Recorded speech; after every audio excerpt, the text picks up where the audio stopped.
तिने सांगितलं ये बाई कस काय बे कोणकडे काय गडबड आहे, कस काय आली? काय नाही म्हणले, मला जरा अर्जंट जायचं म्हणले, वापस ताबडतोब जायचं, ताक भेटन का? ते म्हणजे हो ताक आहे, बैस ना. जुन्या काळची म्हातारी श्रीमंत घरच्या बाईने सांगितलं अगं बैस.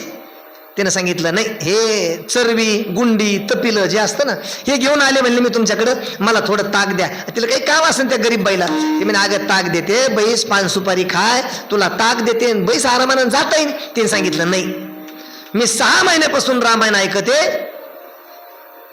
आणि आता शेवटचा दिवस आहे, मला आज रामायण ऐकायला जरा गरज ताबडतोब जायचं, तुम्ही एक काम करा मला ताक द्या. तिने सांगितलं 6 महिन्यापासून तू रामायण ऐकती?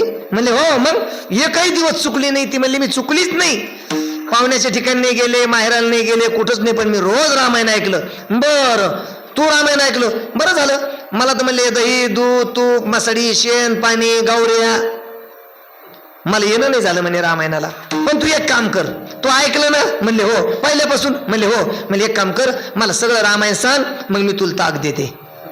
पाद. पण महाराज जी ताकाला गेलेली म्हातारी होती ती पण क्वालिटीचीच होती.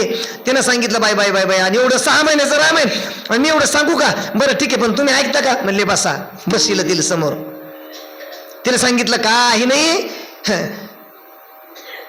सूर्यवंशात रघुवंशात एक राजा अज होता, त्याचं एक पोरग दशरथ होतं. बरेच दिवस म्हणले माय लेकरू बाळ नाही, इकून तिकून काहीतरी यज्ञ केला, 4 लेकरं झाले. पण म्हणले माय 4 लेकराच्या 4 पद्धतीचा वनवास. काय म्हणले त्या रामाला दिवस आले, हो नाही ते घड सख्खी असणारी माय सावतर ती सावतरच असती. जेव्हा नाही मागायचं तिथं ते वर नवऱ्याला मागितला. रामचंद्र प्रभूला 14 वर्ष वनवास झाला. त्याच्यामध्ये म्हणले बरेच कुटाने. तेव्हा मेला, तेव्हा साधूचा वेश धरून आला. भरोसा कोणावर तरी कराव, महाराजावर कराव का साधूवर कराव? भिक्षा वाढ म्हणला. ही आपली भोळी बया कोण? सीता. फळमुळं वाढायला गेली, तिच्या ध्यानातच नाही राहिलं चांडाणीच्या. तिनं ती रेष वळणली, त्या मेल्यानं खांद्यावर टाकलं, आकाश मार्गाने निघून घेऊन गेला. वाटामध्ये जटाई भेटला, त्यानं त्याचे पख तोडे. रामाला वाईट वाटलं, वानर सैन्य जमा केलं, त्यानं त्याच्यावर स्वारी केली, सीता सोडून घरी आणली, दिताक. मला वाटतं तेव्हापासूनच मन पडली ताकापुरतं रामायण. जिला ताक लागत होतं तिनं रामायणातलं सांगितलं, बाहेरचं सांगितलं?